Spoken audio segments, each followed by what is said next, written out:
Look at that. The Gelada looks like one big, tough, butt-kicking baboon. Males go at it. How powerful is he? Female not backing down at all. The politics of sex in the baboon society give us surprising answers about who likes who, who's fighting who, and who is really in control. Be an insider in the creature world. That's the mission. The Krat brothers, dropped in remote regions to live with the creatures, through their eyes, on their turf, by their rules.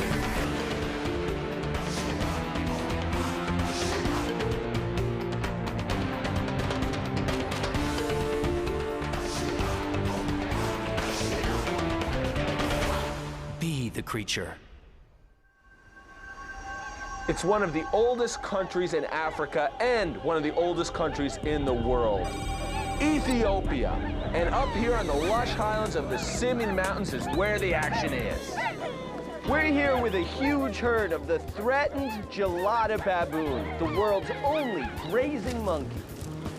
The Gelada herd, one of the largest groupings in the entire primate world. And there is so much going on in here.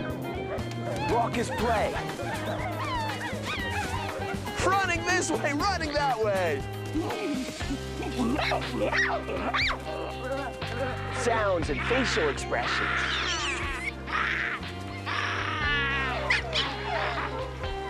Standing up and looking around. Squabbles. Fights. This is complete monkey chaos. Who's in charge here? Who's in charge?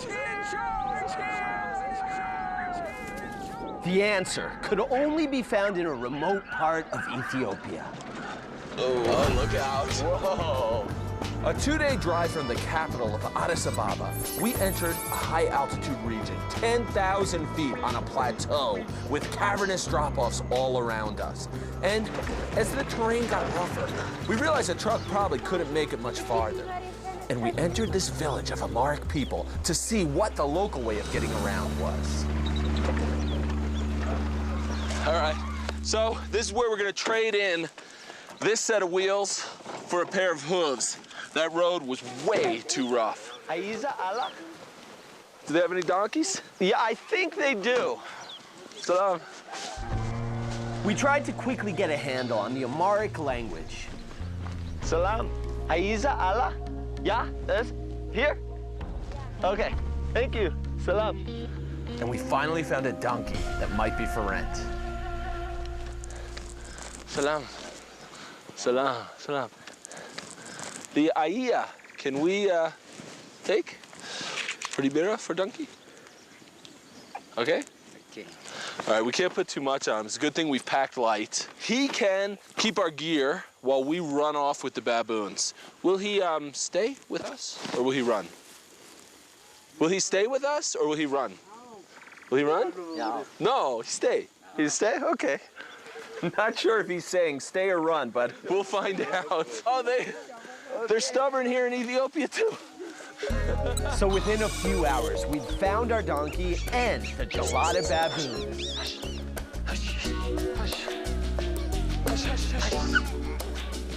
All right, let's start figuring this out. Yeah. All right. Who's who? The male, a big monkey, up to 40 pounds. The fur hits you right away. A great mane on his head, proportionally the same size as a lion's mane. On his back, a luxurious cape that billows as he runs. The face, a big rounded jaw. When that mouth opens up, huge 2-inch canines. Great for fighting and protecting his harem from predators. The females, much smaller than the males, only about 3/4 the weight. Shorter coat of fur, no mane, no cape. When they're getting ready to breed, that red triangle becomes bright red. And the most surefire way of telling, if they're nursing a baby, that's the female. In riding jockey style, that's the infant. Small and blacker than all the rest.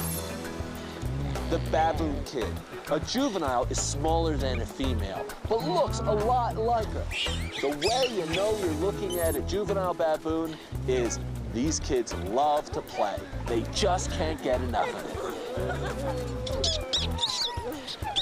The male, 4 wives plus kids. That's the average Gelada family, called a harem. This male moving with his harem, that's the unit right there. You can see, clear as day, walking through the herd. So what is the herd? Herds form when individual harems join up with other harems, coalescing to form these huge gatherings made up of one harem and another harem and another harem and another. Herds of Gelada baboons can become gigantic. There can be up to 600 to 800 individual baboons in a herd. So exactly how does this mass of monkeys organize itself for survival? And what we gotta do is get in there, get to the bottom of how these monkey herds work. Martin, 2 harems coming together. Ooh, what are these guys doing? Those 2 big family males, they just had a face-off. And there he goes. Whoa, body slam! Whoa, what happened? That happened so fast. We gotta see it again. This guy charges in, vaults over the other guy, head over heels, teeth bared. Let's take it from the other angle now. It's almost like a dance. He flips, rotates his legs in the air, comes down facing his opponent on the other side. Back to the other view. The teeth are bared the whole time, ever since the approach. Both monkeys have their teeth bared. The teeth stay bared. There's almost no attempt to bite. Whoa. See, they're still going at it. They're all trying to tell each other, hey, I'm strong, I'm in control of my harem. If anybody out there is looking for a harem to take over, don't mess with mine. I will mess you up. That's why I'm cautious around these guys. See, if you get too close, if you get in their personal space of these males, they retaliate. They tell you to back off, and that's exactly what that family male did. These guys have canine teeth as long as a lion's. They sunk one of those into me. That is not what I want to have happen. The family male is a monkey in motion, wary, on guard, always pushed to show his stuff. There are few sights more impressive than a male Gelada on the run. It's a swaggering gallop, mane flowing, tail waving.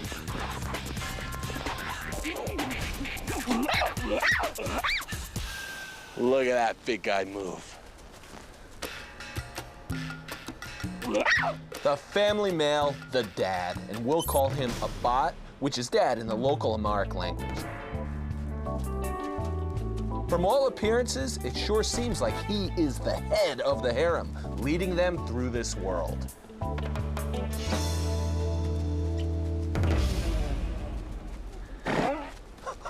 Look at that. Our little burro scared the family male, a bot. Come on, a bot. He's not gonna do anything to you. How about that, Chris? What happened with the bot? The donkey snorted and scared him. Made a bot jump. You know, we gotta name this guy, and I think he's pretty tough, so what do you want to call him? Should we call him Killer? Killer? Yeah, Killer's a good name. All right, Killer. All right, hang tight, buddy. We'll be back. So, despite his showy toughness, a bot was startled by a donkey. And his true place in the power structure of the harem would shock us. Gelada Baboon Society is a chattering mass of grazing monkeys. They constantly make that sound as they graze. It's a contact call, so they can keep in touch with their harem, keep in touch with their group.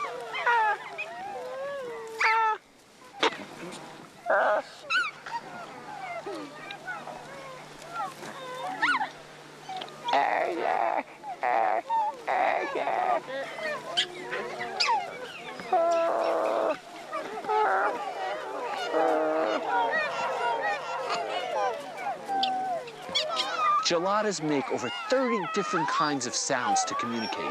We don't even know what every sound means. Plus, they have a lot of facial signals. The lip flip, wow, that is a threat. And they pull this amazing face off with a special set of facial muscles. That lip goes whoop, right over the nose. Chris is great at it. The gelato lip flip. Can you imagine the muscle control needed to flip a lip over a nose? And then there's the eyelid flash. White eyelids, when they flash like that, that's another threat. Lip smacking. A reassuring signal, trying to calm everybody down. And the teeth chatter does it too. The tension yawn. Adult males do this when a rival male or predator approaches. It's a threat, showing off the arsenal. All right, so that is a good primer on the Gelada language, and knowing those expressions is key to understand what is going on out here, and it will help us towards our goal of trying to figure out who's in charge here. A bot knows the language and asks to be groomed.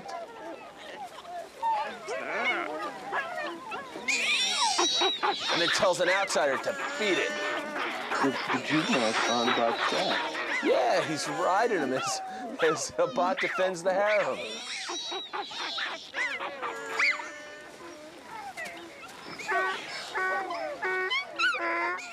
And even Killer has something to say. Is that right, Killer? This is great.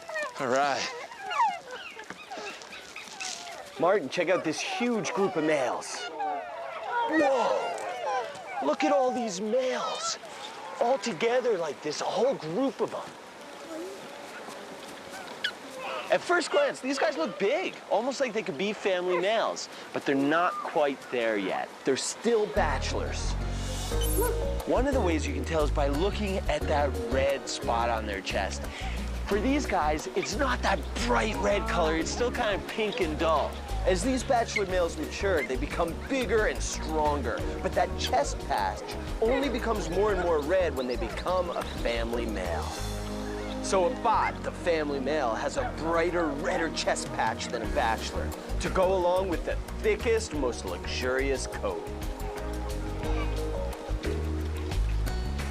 But the sure way to tell is if you see a male surrounded by the females and infants of this harem, that's a family male. If you see a male surrounded by males, that's a bachelor, not yet family male material. For the most part, they live on the periphery of the herd, right on the outer edges. Where are we going, guys? Heading this way? But the bachelors will venture into the herd to make relationships with females and try to get their own harem. That's something a bot doesn't want to see. Bachelors down below. He's heading down.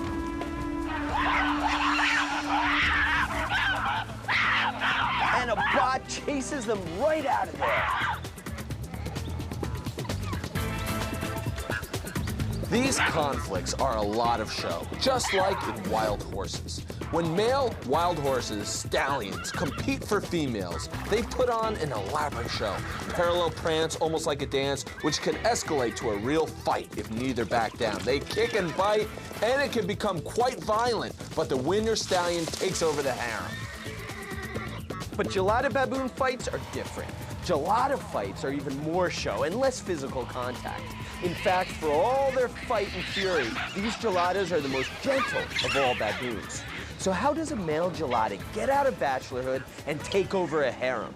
A bot is well aware of their tactics and is heading out on patrol. Hey, what's a bot doing way out there? Straight towards the bachelors. Oh, he's going right in the center of them. Oh, they're going for him. They're going for a bot. They're chasing him. They're chasing him out of here. A bot wants to lead the bachelors on a chase to show that he is a strong family male. The young bachelors are kind of circling him, making kind of a crescent around him. Now he's off. He's He's heading right back to the herd. He's reconnecting with his harem.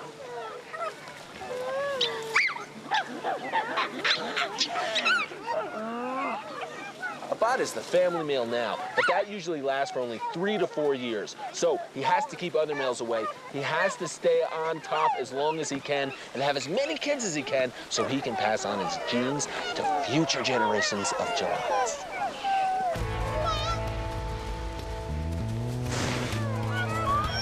Whoa.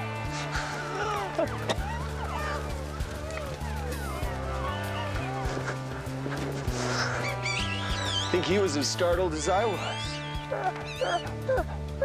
Everything's cool. Where'd they go, Chris? They're heading down, straight down. It's that time of day, about 4 o'clock, heading for the sleeping cliffs. Harem after harem, they're leaving the Gelada fields and heading down. Hey, wait up! Whoa, right down the cliff. There is no way I can follow him here. But there must be a way. I've got to go around. And I'll try to catch up with him.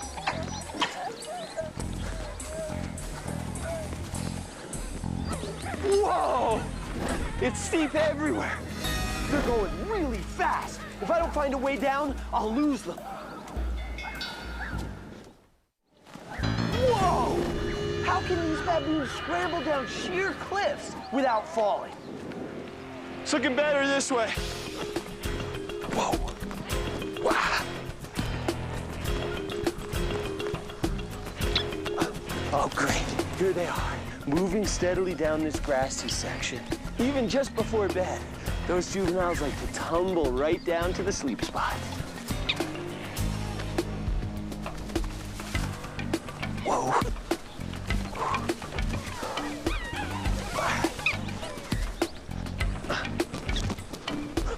Whoa!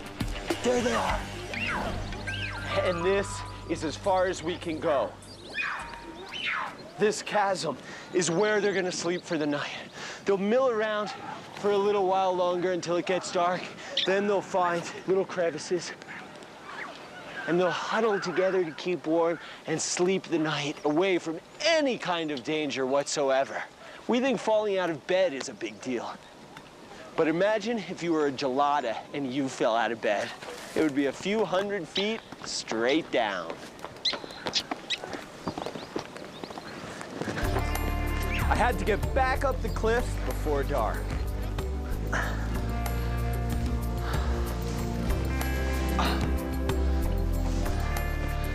Not as graceful as a Gelada, but I made it up. And the last ones to go down on the cliffs to the sleep spots are the bachelor males. A whole group of them right here, sitting around, waiting for last call.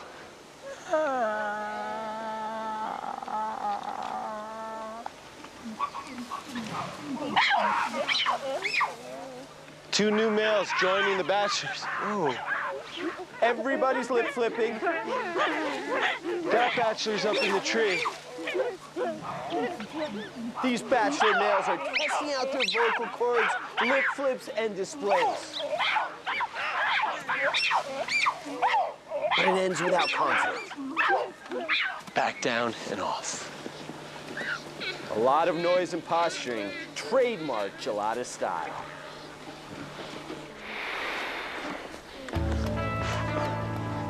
Killer, where are you going? Come on, stick around camp. Attaboy. The sun's going down, and so are the bachelors. The last ones to the sleep spots. Wow. Oh, here comes the moon. Wait a second, Chris. That's Killer all the way up on that hill already. How do you get up there so fast? Oh, man. You know where he's gonna be by morning? The next morning, Bob was the first of his harem to rise. I love it. Ah! That's the family male in the morning. Feeling good, feeling strong, feeling tough. And there we have some confrontation right over there. Bachelors. He doesn't like it. He was the first one up the cliff with one wife right there with him. It seems like he's leading his harem up, but is he just an early riser? How does this harem work? Is a bot like a stallion who's in charge of the harem, controlling his mares, rounding them up, and punishing them when they get out of line? Or is he more like a gluttonous male lion who often wanders with the females, but always tries to claim the food for himself and will kill all the cubs when he takes over a pride? Or is it something entirely different? Oh, here come the wives. We'll soon find out. A bot is waiting on top. The female's climbing, but hold on. They're surfacing 10 yards away, and a bot is moving to them. He's following the wives. Okay, so the rest of the harem decided to come up on the tip there, and he joined them. Maybe he's not leading after all.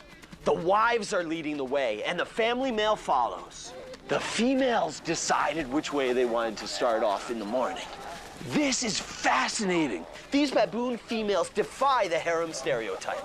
There's a lot more to find out to really figure out who's in charge here.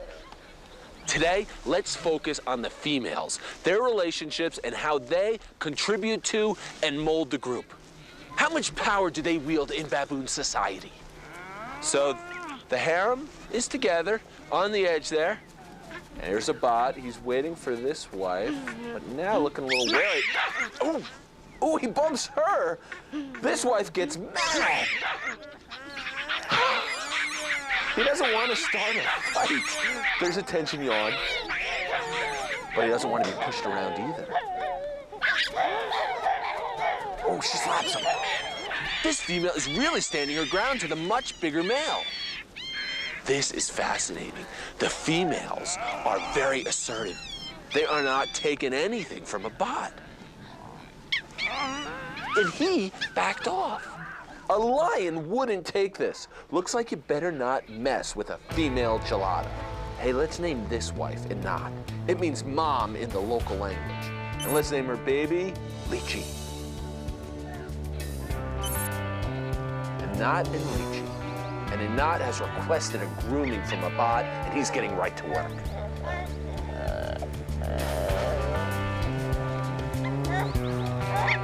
Each female has to be taken care of. A bot has to groom them. It's like the females demand their massages every day, and he'd better do a good job. A bot has to do everything he can to please the females to remain family male. He has 5 wives to please right there. 5 females to please. It's a lot of work, and it can be very stressful for a family male. Partly why they only last 3 to 4 years as the one male in a harem of baboons. Inat expects a lot from the family male, and when she's happy, she'll return the groom. The chest patch is one of the way females talk to a bot. When that patch becomes a deep pink, that means that the female's ready to mate. And also, the blisters on the chest patch begin to swell. And then, of course, when the female decides she wants to mate now, she goes up to a bot, and he'd better have sex with her right then and there, or she's gonna find another family male. Little mating action. So the females solicit mating. They get things started. And then after mating, immediately into grooming. They mated for less than 10 seconds. It's pretty quick. Later, up on the hilltop, a bot kept his eye on Inat and the rest of the wives, waiting for their next move. Oh, and there she goes. Inat's heading down, followed by Lychee. Ebba, you better catch up with the girls.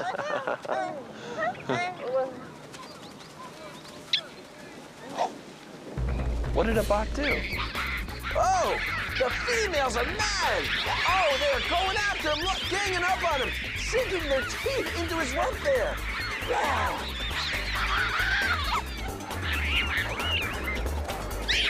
Why did the females turn on a bot? Fight going on back there. Something made the females angry with the bot. And they punished him.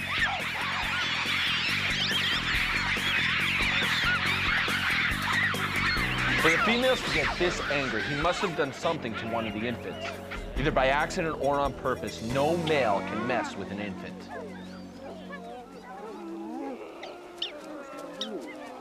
It doesn't matter how much bigger or stronger a male baboon is. It's Inat and the other females who decide if he will join their family and when it's time for him to get kicked out. And with this perspective of the females as leaders, we noticed how they were so involved with defending the harem, confronting other harems and chasing off uninvited bachelor males, often working side by side in concert with a bot. Females are the core of each harem. Mothers, daughters, sisters, grandmothers, successive generations of females keep the harem together. Not the males, because the family males, who are unrelated, come and go every 3 or 4 years. His time here is dependent on keeping these females happy and keeping other males at bay. Oh, wait a second. He sees something. Bachelor males down the hill. There he goes. On patrol. He is moving fast down to those males. It seems like such a risky move because he's so outnumbered. But that's what these family males must do. Go out to the opposition and show off.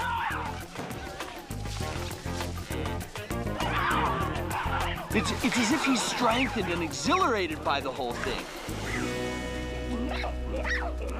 Bot almost got himself in trouble there. He went up to show stuff to the bachelors, and they got him up in a tree on the end of a limb. Like a true show-off, takes a flying 20-foot leap through the air, boom, lands with his full 40 pounds on the ground, charging back to his harem.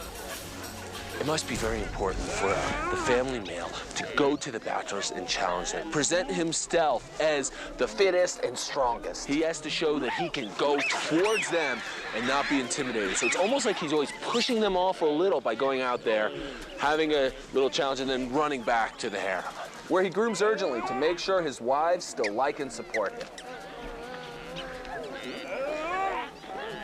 There's no doubt about it. Each harem is a female-led group. But what about the herd? Who's leading the herd? Is there a dominant harem out here? Is there a queen female who decides what everybody does? All right, on the move. Moving through. Every now and then they decide to move, and they go in huge units. Whoa. All right, where are we headed, guys? You've heard of a cattle stampede. We're right in the middle of a baboon stampede. Yeah, when they want to go, they go. Moving with a communal purpose and an unseen leader.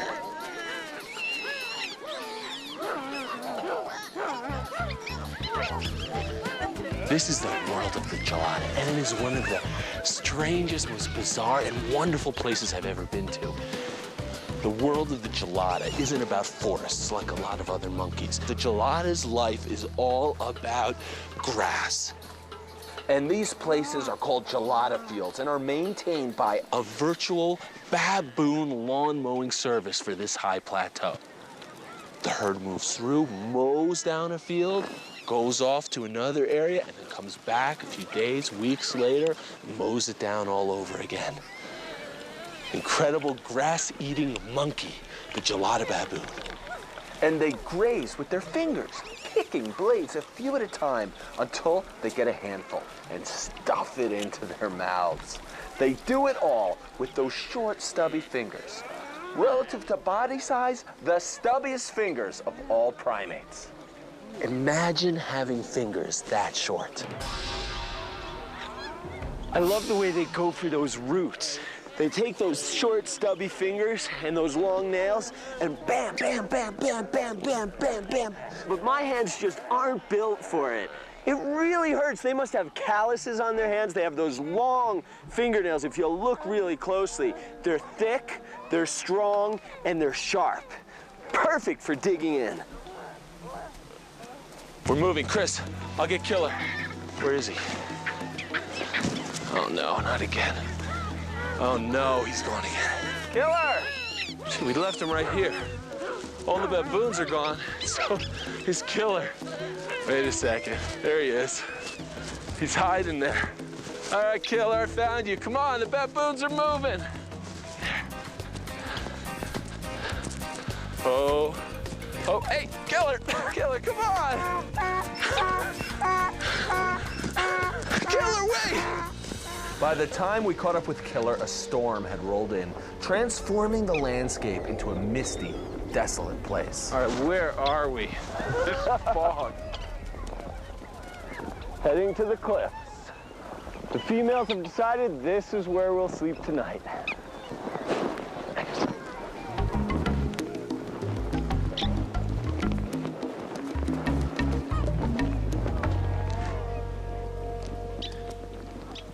It's all this rainfall that makes these highland pastures and the huge Gelada herds possible. Gelada baboons need these lush grasslands to survive. And not too many millions of years ago, A lot of Africa was covered in lush grasslands. But as Africa became drier and as the desert spread, grasslands turned to savanna and the Geladas died out elsewhere. Now they just survive on mountain pastures here in Ethiopia.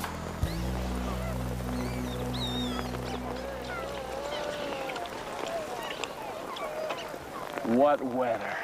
The Geladas have the holes in the cliffs to huddle in. They have each other, the social harem, to huddle up together and keep warm. We've got our rain gear, we've got our tent, which I'm getting in right now. Killer, don't go too far this time.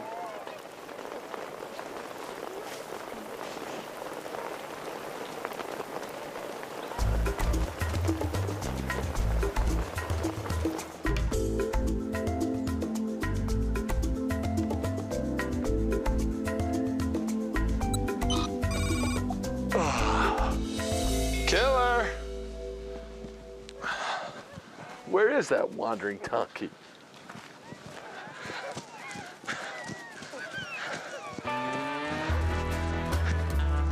Killer, wait! Whoa, Killer, whoa. Whoa, Killer. Whoa, whoa, whoa, whoa, Killer. Whoa, whoa, whoa, whoa, whoa. He's stampeding the baboons. Whoa, he has got a mind of his own. You got him! Great! Hush, hush. I love how he just kind of wanders around and then shows up. Check it out. Oh, yeah. Lammergeier. Is that a Lammergeier? Yeah, a young one. He's heading over the ridge. So we took off after the Lammergeier because this was a special kind of vulture with a very unique talent.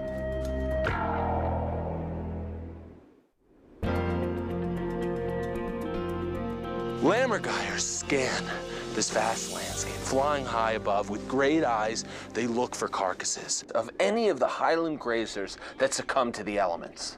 Because they have this unique ability, this talent of being able to pick up these heavy bones, fly high up in the sky, and then drop the bones down, smashing them on the rocks with incredible impact to break them open to expose the delicious marrow inside. But it's not easy. Watch this. Hit the rock, hit the rock, hit the rock, hit the rock. Inches away. See, it's hard to break these. It's hard to aim. Let me try again. Ah. Yes! Hit the rock square on. But check this out. Knocked off that little flake of bone. But that's it. You gotta have the Lammergeier technique. All right, Chris, how you looking, buddy? Good. Gonna put a few here. Can you see this okay? Excellent. All right, I'm ready. Let's see what happens. So we'll settle into our little cave here. Eagle came in. Tawny eagle just touched down. He's picking the meat off the bones. The eagle wants the meat. He's not interested in the bones. It's the Lammergeier that's after the bones. And the thick-billed ravens, too, with those hatchet-like beaks. They'll quickly strip those bones clean, preparing them for the Lammergeier. Oh, another eagle coming in. Great, 2 now. Whoa, but where is the Lammergeier? Lapis vulture here. Lammergeier, yeah! And off with a bone.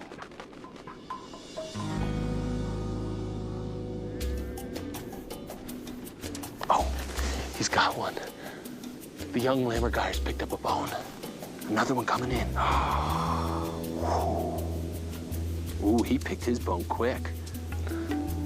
There he goes, off. Oh, off at the same time. We've got 4 or 5 lammergeiers in the air with bones, lining up, Heading toward the crash zone. Nice height. Real nice height. He's coming in. He's coming over. Is he gonna drop? This is cool. This is really cool. Yes. Oh, just this shy of the rocks. oh, it's the rock, but it doesn't break. Maybe he didn't have enough height. He's off. Drop. Oh, yeah, hits the rock. Ooh. Gets it to crack enough to swallow it. He swallowed it. Wow. Forget about cracking. Swallowed it. That was a huge bone. That's another way to go.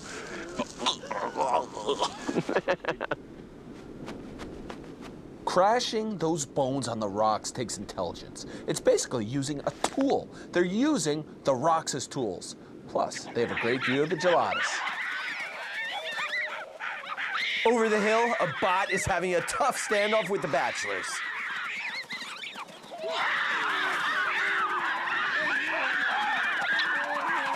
But there are a lot of them, and a bot thinks he's displayed enough courage for now. So he heads back to the harem. The bachelors aren't going anywhere.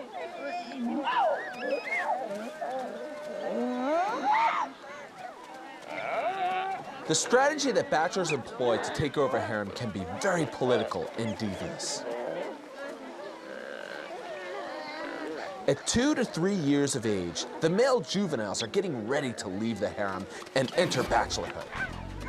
Like this little guy, Hisan. That's kid in the local language. Oh, he is quick. Did you see him catch that fly off the end of his nose?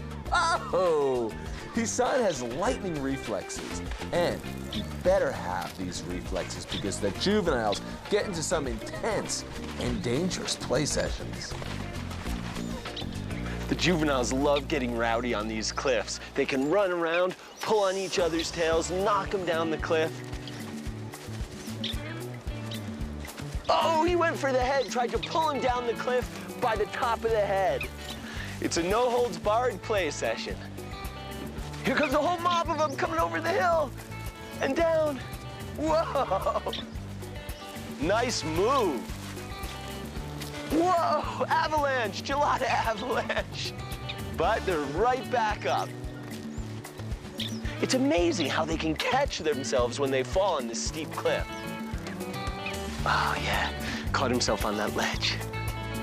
It's the beginning of the transition to bachelorhood.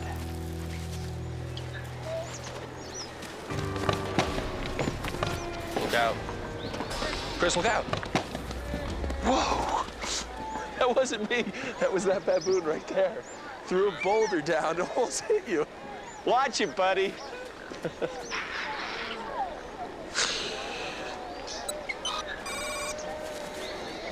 Ow, ow, ow. I've been sitting on this rock for 10 minutes. I'm already feeling it in my butt. But the baboons, they have a built-in solution. It's called the ischiocolosity, one of my favorite words in the creature world. Ischiocolosity is a long word for butt pad.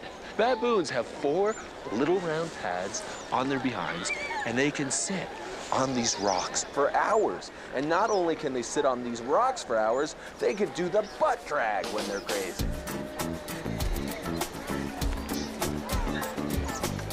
It's like a built-in pad that you carry around on your butt. I've been sitting here for 10 minutes and I'm already feeling it.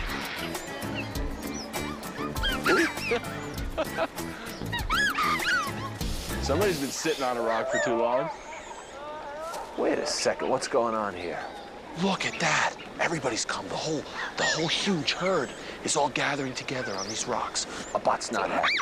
There's another big herd down in the valley. Herds this big get antsy if they run into another big group. It's amazing. They're all flipping their lips, looking down the hill and screaming like crazy. They're so alert. And I can just start to see the herd come up behind me. Look at how the females are so involved. They are aggressive defenders of their harem's interests. which is ultimately the safety of their young. They defend the harem, punish the family male. What else do the wives control? These are the harems coming together for the mutual protection of the herd. There's got to be at least 200, maybe 3. Look at them all. And Chris and I are so lucky to be right in here with them. This is great. They're just letting us in. That threat from the outside, that got them all around us, huh? This is great. We're part of the herd. They're kind of accepting us more. And the confusion, let that bachelor get a hold of Lychee. And this is great for a bachelor male. If Lychee likes him, the females are going to look at this bachelor in a positive light. Working your way into the good graces of the females of a group is an important step in becoming a family male because the females have to accept you. You hiding behind him now? Ooh, I just got a little lip flip. And as long as Lychee doesn't scream, though, this is a great thing for the bachelor. He knows the females are watching. Okay. There goes Lychee. Oh yeah, there's Lychee, back with Mom. Very, very cool. All right, we're on the move again. Look at Lychee. Riding on Mom's back, jockey style, resting on his mom's base of her tail. Using the base of the tail like a back of a horse saddle. They are on the graze, the entire herd sweeping this valley. The movement seems so relaxed and casual. No one harem seems to take the lead. I don't see any sign here of a dominant harem. No, I don't either. Or a queen female. Whatever keeps these harems forming in huge herds of over 600 is still a mystery.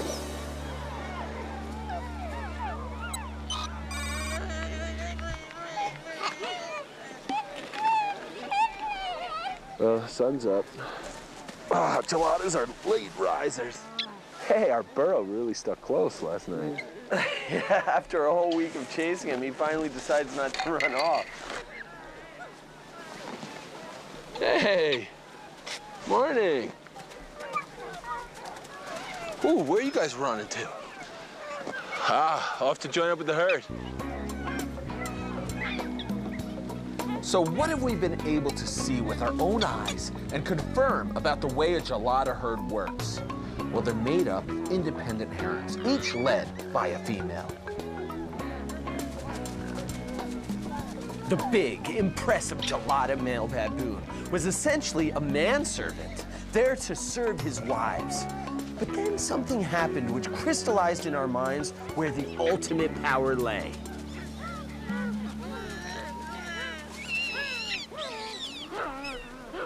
Two bachelors were approaching the group. It made Anat a little nervous. Ooh. Of course, a bot didn't like it at all. But somehow, one of these bachelors ended up with Lychee on his back, confusing Anat, who was unwilling to put her infant in the middle of a confrontation, so she backed off. So with the baby on the bachelor's back, the females were not nearly as aggressive as they had sometimes been. The bachelor, by making a relationship with Lychee, was trying to work himself into the good graces of the females. This was worrisome to a bot, and as soon as Lychee went off the back of the bachelor, see right there, he dropped Lychee. A bot moved in and chased him off.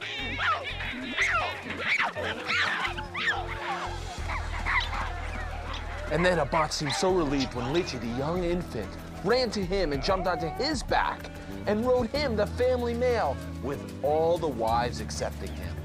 But that may not last long, because one of these days, the females are going to decide there is a better male out there and they're gonna run him off.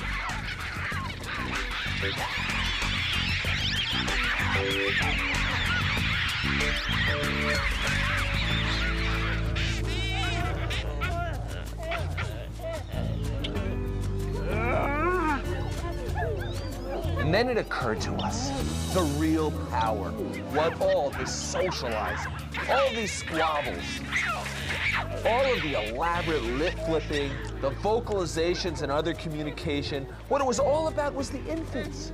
Creating infants, protecting infants, ensuring the future of the group, and that's what all of these Gelada baboons were working towards in their roles. So although Lychee has no real power on a day-to-day basis, not making decisions, not putting anybody in their place, but a sort of overall power that binds the herd together, that gives them their purpose. And so, this little infant is so well protected, it's so well looked after, it affects the behavior of all the other members of the group. So the power of the infant, like Lychee, is incalculable. Everybody wants a piece of them. Even the older infants. I love those Gelada baboons. No other monkey in the world lives in herds and grazes like the Gelada. And those facial expressions, I can't get enough of that lip flip. It's so bizarre. It's like it's on a hinge. The females take charge of the society for the benefit of their infant. And I can't get enough of looking at those showy male baboons on the run and in their squabbles. All this action is happening here, high atop the African continent, in the world of the Gelada baboon. Hey, where's Killer? Killer, where are you? Time to go home. Killer! Where is that donkey?